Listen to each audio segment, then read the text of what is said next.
O'rtoqlar, mana men bugun davolanayotganimizga ham 1 oy bo'lib qoldi boshida. Alhamdulillah ancha yaxshiman mana. Oldinlari hamma yoq og'rirdi, davleniya ko'p oshardi, bosh aylanardi. Har kun kuniga 2 martadan skoriy chaqirgan kunlarim bo'ldi. Shundan keyin skorichilar ham kelib, oxiri aka dedi, buncha ko'p chaqirasiz, polklinikadan chaqiring endi nima dedi, yordami dedi. Polklinikadan chaqirardim kuniga 2 martadan. Davleniya oshib ketaveradi. Mana davleniyalarim ancha o'ziga tushdi desam ham bo'ladi. Davleniya, bosh aylanishlar, holsizliklar ketyapti, Xudoga shukr. Mana hammasi alhamdulillah. Oyoqlarda holsizlar, bosh aylanishlar bo'lardi. Hammasi sekin-sekin mana o'ziga kelyapti alhamdulillah. Jamshid akaga mindan rahmat. Hammalarga rahmat shunchalik. Alloh shifo berdi.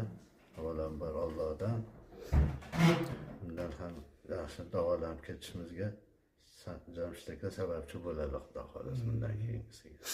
Shunda birinchi kelganingizda xuddi bu insult bo'lib qoladigan darajada boshingiz aylanib, qiynalib, o'zingiz ham sezib kelgansiz, to'g'rimi? Boshi aylanib, qonlarni ko'rib, mana shu polklinikaga chaqirishda chiqdim. Qon analizasidan topshirdim.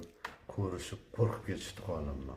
Quyuq, bir uchastkovoy vrachimiz ham amaki juda xafa-ku qoningiz dedi. Shu mayli bir harakat qilamiz, davolaymiz deb kapinista qilishdi, foydasi bo'lmadi. Polklinikadan chiqib ham uyga borib, yana skoriy chaqirib, yana boshim aylanib, yurib oxiri mana Jamshid akani oldiga keldi. Mana ancha yaxshi, qo'llari ham yengil ekan, Allohga shukr. Sababchi bo'lyaptilar, mana yaxshi ancha. Hamma yog'im sog' salomat, qo'llar og'ruvlar yo'q. Shunda Rustam aka nima muolaja olyapsiz? Ukollayapsizmi, nima qilyapsiz? Nima bo'lyapti masalan? Hozirgi paytdami? Ha, menda masalan. Hozirgi paytda shu Jamshid akam aytganlarini qilyapmiz. Mana nina olyapman boshimdan, mana qo'llardan ninalar qilyaptilar. Keyin aytganlari shu vannada, shu suvda, sovuq suvda, issiq suvda, keyin qo'llarni suvga tiqib, oyoqlarni suvga tiqib, mana endi Xudo xolasa bir bochka topamiz, bir vannacha topamiz, ichiga tushmoqchiman, sovuq suvda.